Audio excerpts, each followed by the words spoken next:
Man stands at the crossroads.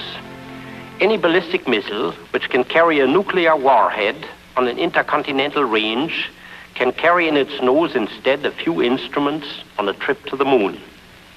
The choices between a new, undreamed-of horizon and universal destruction. Which shall it be? The space race began on October 4th, 1957, with the launching by the Soviets of the Sputnik satellite. America was shocked. How could communist technology surpass our own? More important, what did it mean for military supremacy in outer space? Senator Lyndon Johnson of Texas tried to calm us down some.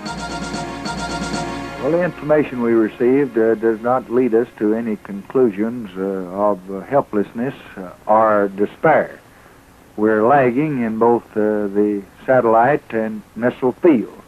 But there's no reason to believe that we cannot catch up if we have the will to win and if we just pitch in and get going. 1 month after Sputnik, the Soviets sent the first living being, a dog named Laika, up into space. America tried to launch a satellite before very long, but the launch was not a spectacular success. The Soviets expressed their sympathy. Thanks, we said, and went back to work, doing the testing that was needed to be done in order to send a man into space. One test simulated weightlessness. It was observed by Walter Cronkite. This is Walter Cronkite reporting from the cabin of a C-131 over Wright-Patterson Air Force Base, Dayton, Ohio. This aircraft is executing a maneuver to make it and everyone in it temporarily weightless.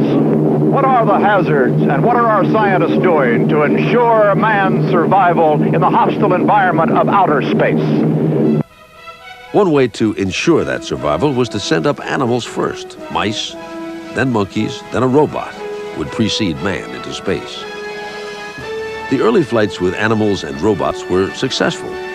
In 1958, the National Aeronautics and Space Administration was established. Of 508 candidates, 7 men were chosen to be the astronauts of Project Mercury, the first step toward landing man on the moon. These test pilots were the space-age equivalents of World War I's aces, and America promptly fell in love with them and eagerly followed every minute of their training. Gentlemen, which one of you looks forward to being the first man into space? But the first man into space was not an American. On April 12, 1961, Yuri Gagarin, a Russian cosmonaut, went entirely around the Earth one time out there in space. Americans were not happy.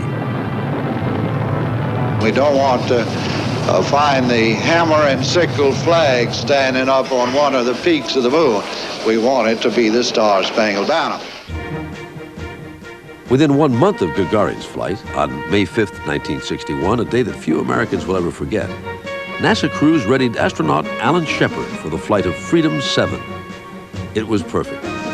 For those who were keeping score, and everybody was keeping score, America was finally on the scoreboard. Okay, Freedom 7. On the periscope. What a beautiful view. Cloud cover over Florida. 3 to 4 tenths near the eastern coast. Obscures up through Hatteras. On a tour of America's rocket facilities, President Kennedy told the nation what our goal had to be. It was time, literally, to shoot for the moon.